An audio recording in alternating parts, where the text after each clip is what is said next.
చేసేసాడు, సంస్థాగత నిర్మాణం చేస్తున్నాడు, అతను 2029 ప్రిపేర్డ్గా ఉన్నట్టే కదా. కాబట్టి ఏదో వీళ్ళ ఊహాజనిత కథలు అంత మించేం లేదు. అంటే 26లో కానీ 27లో కానీ ఏదైనా ఒక కీ డెసిషన్ ఏమైనా ఉంటుందా ప్రభుత్వంలో? నేను అనుకోవడం అయితే 27 ఉగాది, నేను విన్నటువంటి సమాచారం అయితే 27లో ఉగాది నాటికి ఆయన సీఎం ప్రమాణం తీసుకుంటారు అన్నటువంటి, అప్పుడు మంత్రివర్గం మార్పులు వస్తాయి అన్నటువంటి. ఇప్పుడు రేపు కూడా ఒక ఉగాది ఉంది, ఆ ఉగాదికి ప్రిపేర్ ఈ ఉగాది కాదు, 27 ఉగాది అవ్వచ్చని. ఇది 20 కదా. అదే అవును. ఈ లోపల మొత్తం అంతా రూట్ మ్యాప్ అయితే రెడీ చేసుకుంటున్నారు ఇద్దరు కలిసి. రైట్. అంటే దీనికి ఈ లోపల జనసేన పవన్ కళ్యాణ్ గారు ఆయనతో ఏమైనా చర్చలు ఏమైనా ఉంటాయా ఈ లోపల?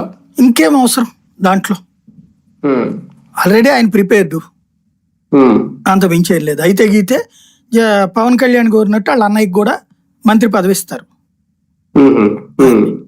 రైట్ రైట్ చూద్దాం.